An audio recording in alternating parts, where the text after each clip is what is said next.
Le prototype arriva aux installations de la Colt Patent Firearms Manufacturing Company en février 1917, mis en caisse et enveloppé dans une toile huilée. John Moses Browning se tenait dans la salle d'essai alors que les panneaux de bois étaient retirés, révélant le fusil assemblé, canon vers l'avant, crosse intacte, tube de gaz visible sous le garde-main.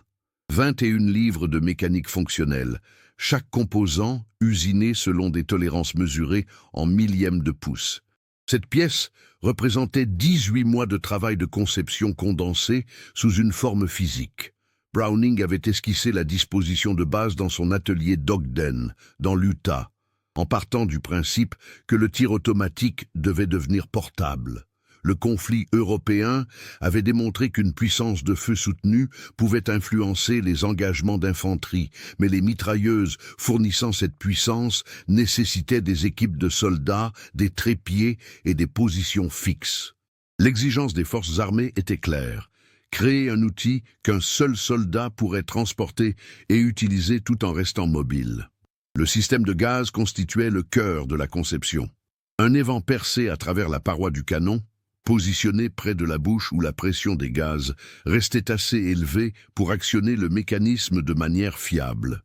Un piston s'étendant vers l'arrière depuis cet évent, enfermé dans un tube passant sous le canon.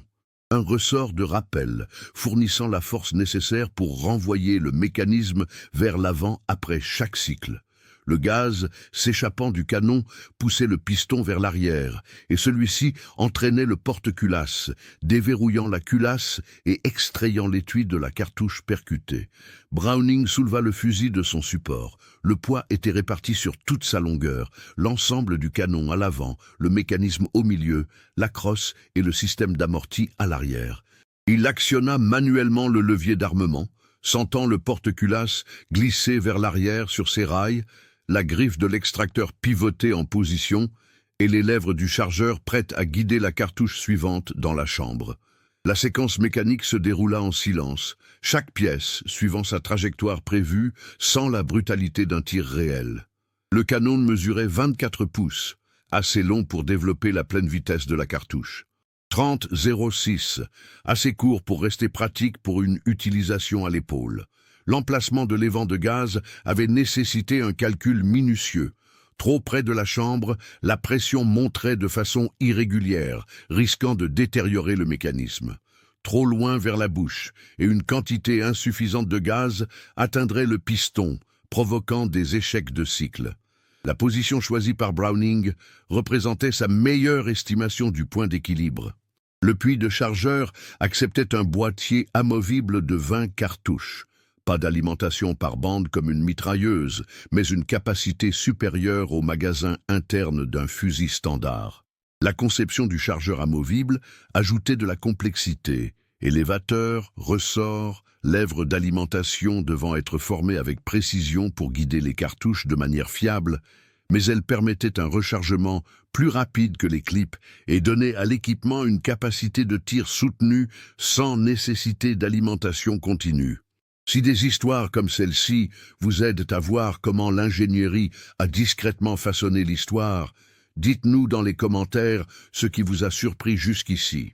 Et restez avec nous pour le prochain chapitre. Les États-Unis étaient entrés dans le conflit européen en avril 1917.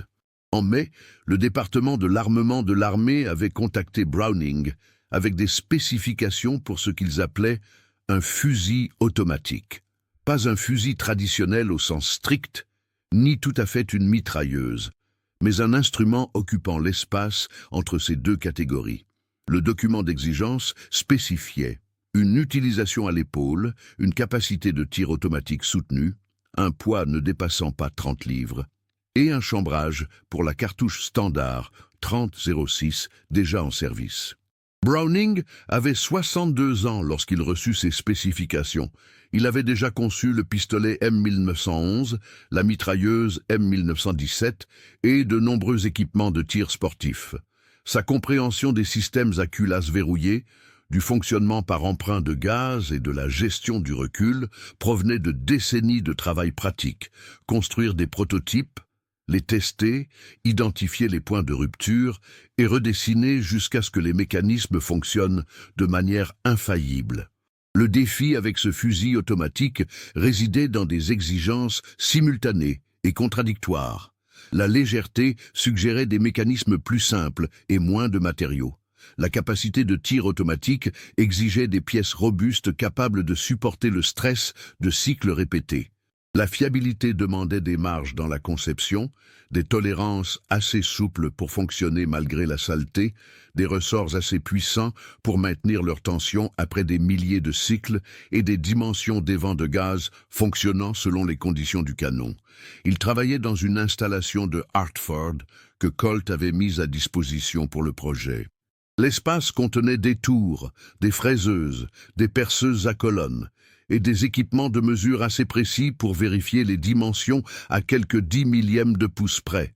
Browning esquissait des modifications pour le porte-culasse ou le piston de gaz. Des machinistes produisaient les pièces et ils les assemblaient dans le prototype de travail pour tester l'impact des changements sur le comportement du cycle. La pression ne venait pas seulement des exigences techniques, mais aussi des délais de production. Les autorités voulaient des équipements sur le terrain avant la fin du conflit. Chaque semaine passée à affiner la conception était une semaine où la fabrication ne pouvait pas commencer. Browning équilibrait cette urgence avec la certitude que déployer un modèle défectueux serait pire que de ne rien déployer. Un fusil qui s'enrayerait ou se briserait sous un usage intensif minerait la confiance envers les systèmes automatiques en général.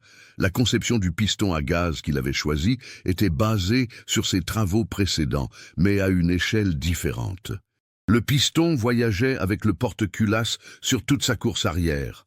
Un système à longue course qui ajoutait du poids, mais répartissait les forces de fonctionnement sur un laps de temps plus long. Cela réduisait le stress maximal sur chaque composant. La culasse se verrouillait dans l'extension du canon via une pièce de verrouillage oscillante qui montait dans des évidements de verrouillage lors de la fermeture. Le déverrouillage se produisait lorsque le porte-culasse, repoussé par le piston, forçait cette pièce vers le bas. Chaque choix mécanique en entraînait d'autres. Le piston à longue course nécessitait un ressort de rappel plus puissant pour renvoyer le piston et la culasse vers l'avant. Le ressort plus fort exigeait plus de pression de gaz pour être surmonté. La pression plus élevée nécessitait un évent de gaz calibré avec soin pour éviter de marteler le mécanisme.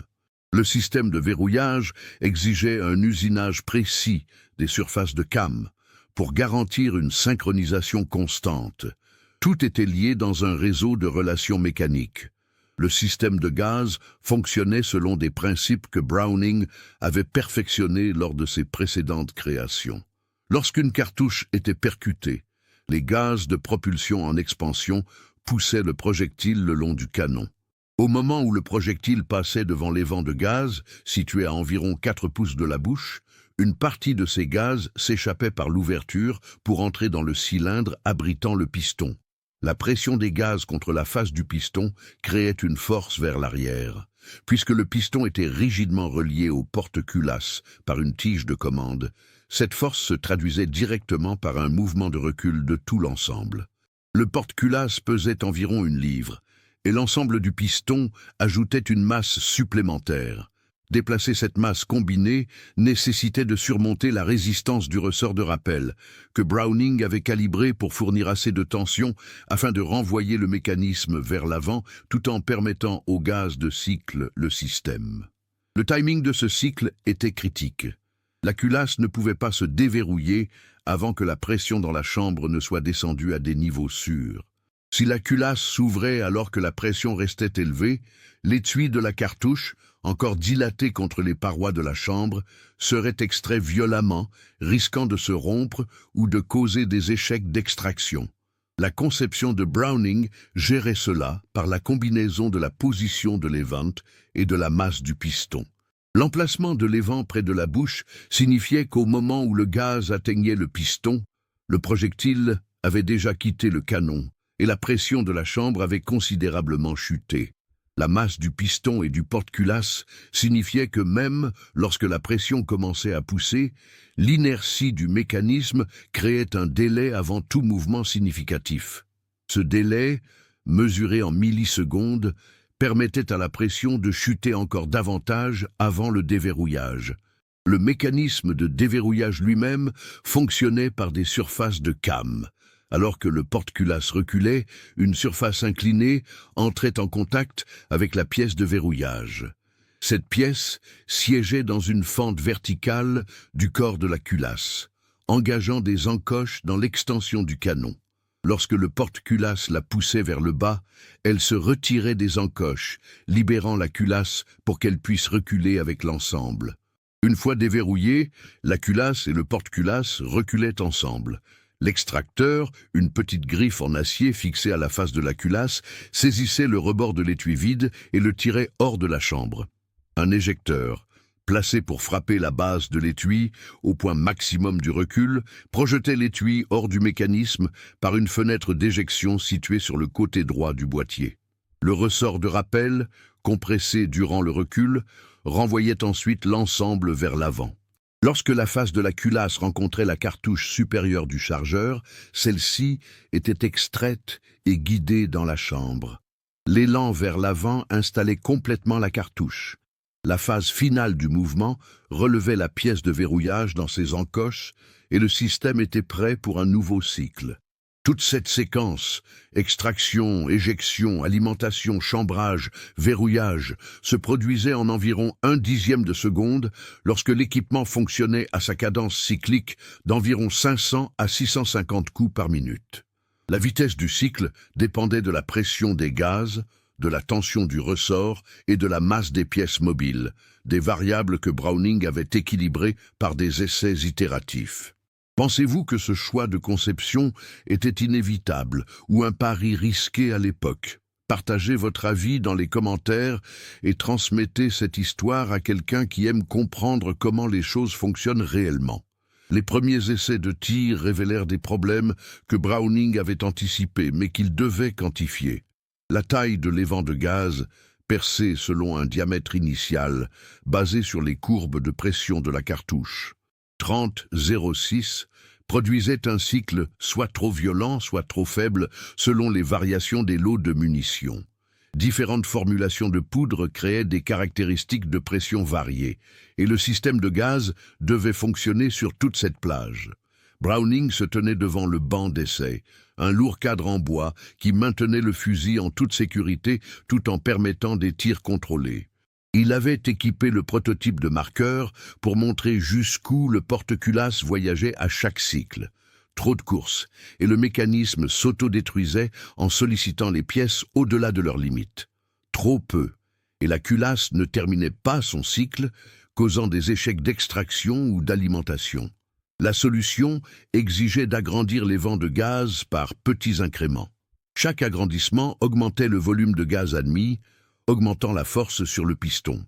Browning perçait les vents légèrement plus larges, tirait des séries de 20 cartouches, mesurait la course, examinait les signes de stress sur les pièces et décidait s'il fallait continuer ou si la taille actuelle représentait l'équilibre optimal.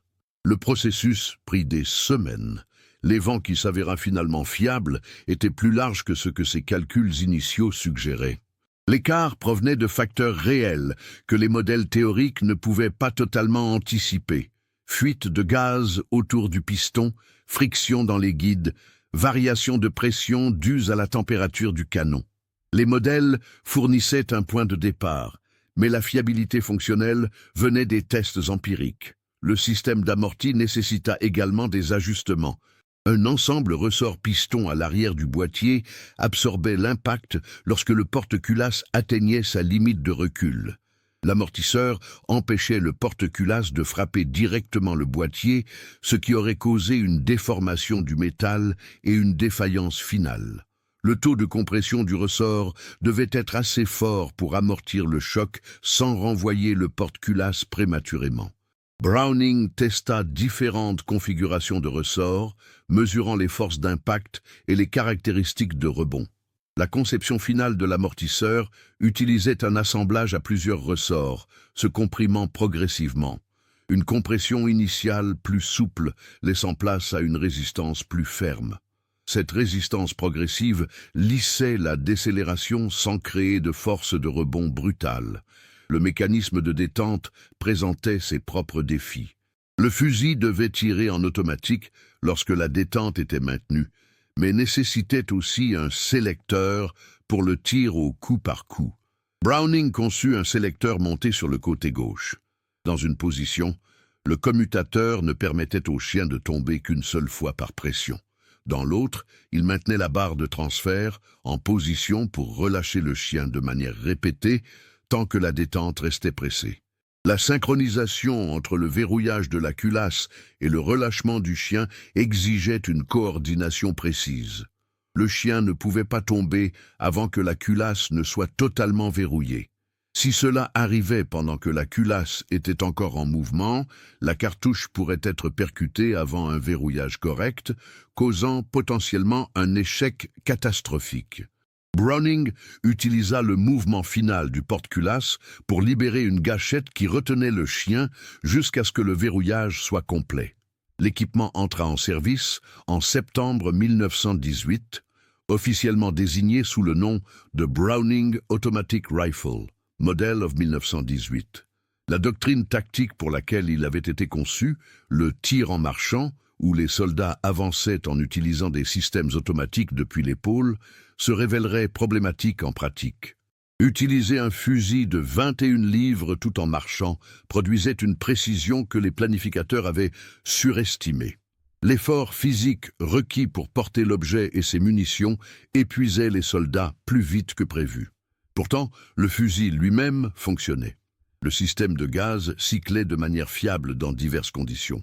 La culasse verrouillée gérait la pression de la cartouche .30-06 sans défaillance. L'alimentation par chargeur s'avéra assez robuste pour un usage intensif. L'ingénierie avait résolu les problèmes qu'elle devait traiter, même si la doctrine tactique se révélait moins pratique qu'espéré.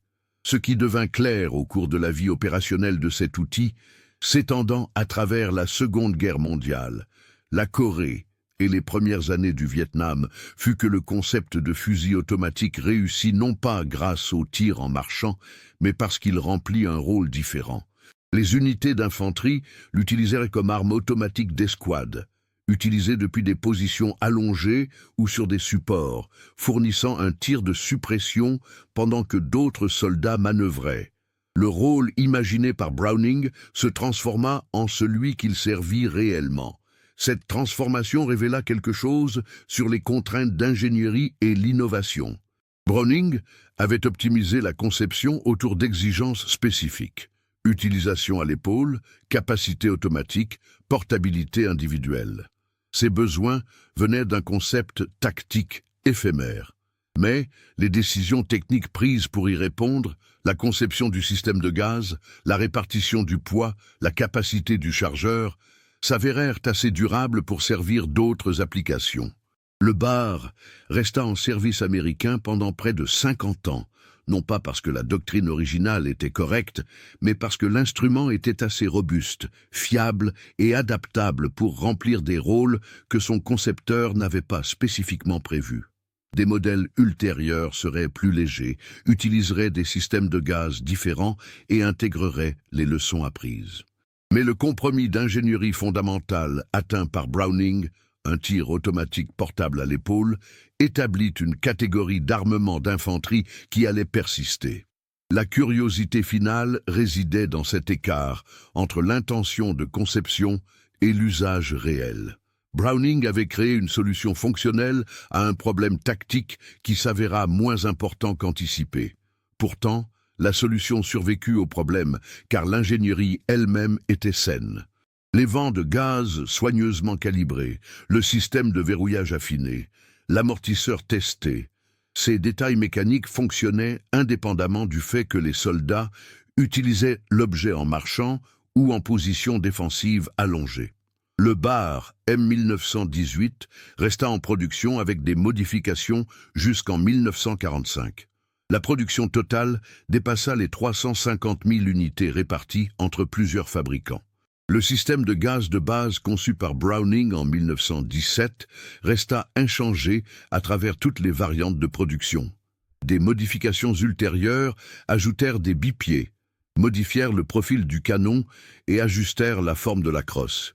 Mais le mécanisme opérationnel central, event, piston, porte-culasse, verrou, fonctionnait exactement comme Browning l'avait configuré. L'influence de cet outil s'étendit bien au-delà de sa vie opérationnelle directe. Lorsque d'autres nations développèrent des systèmes automatiques d'escouade dans les années 1920 et 1930, beaucoup s'inspirèrent de l'approche du bar. Fonctionnement par gaz, chargeur amovible, sélecteur de tir et un poids assez léger pour être porté par un seul homme. Le Bren britannique, le Type 96 japonais, le DP-27 soviétique, chacun résolvait des problèmes similaires avec des détails mécaniques différents. Mais le concept de base du tir automatique portable, incarné par le bar, façonna la vision de la puissance de feu de l'infanterie. Browning lui-même ne vécut pas assez longtemps pour voir la fin de la carrière de son œuvre. Il mourut en 1926, en Belgique, alors qu'il travaillait sur d'autres projets. Le bar continua d'être utilisé pendant des décennies, porté par des soldats qui ne connurent jamais le nom de son concepteur, ni la logique d'ingénierie qui le faisait fonctionner. La taille de l'évent, les tensions des ressorts, les angles de came. Ces détails opéraient de façon invisible, leur importance n'apparaissant que lors d'une défaillance ou lorsque de nouveaux concepteurs devaient reproduire leurs fonctions. Ce que le bar a démontré, c'est que les solutions d'ingénierie peuvent survivre aux doctrines tactiques qui les ont générées. Le tir en marchant disparut de l'entraînement en quelques années, mais le fusil lui-même, conçu pour permettre ce concept, se révéla précieux pour des applications tactiques totalement différentes. L'ingénierie ne fut pas un succès parce qu'elle correspondait parfaitement à l'usage prévu. Elle le fut parce qu'elle était fondamentalement assez saine pour s'adapter à de nouveaux besoins. L'héritage ne résidait pas dans le mécanisme spécifique choisi, le piston à longue course, mais plutôt dans la démonstration que le tir automatique pouvait être rendu portable sans sacrifier la fiabilité. Les conceptions futures utiliseraient des pistons à course courte, des culasses rotatives ou d'autres systèmes de verrouillage. Mais elles s'appuyèrent toutes sur la fondation établie par le bar. Le problème technique du tir automatique portable pouvait être résolu par une attention méticuleuse au système de gaz, à la synchronisation et à la robustesse mécanique. Cet instrument représentait l'ingénierie comme une discipline de contrainte, poids, capacité de fabrication, résistance des matériaux et pressions opérationnelles. Dans ces limites, Browning avait trouvé une solution assez efficace pour rester en service durant un demi-siècle. Non parce qu'elle était parfaite, mais parce qu'elle était fiable. Non parce qu'elle révolutionnait les affrontements, mais parce qu'elle résolvait un problème technique défini avec une précision mécanique. Si vous appréciez les récits calmes et authentiques sur la façon dont l'ingénierie a façonné le monde, abonnez-vous à la chaîne, laissez un j'aime et dites-nous depuis quel pays vous nous regardez.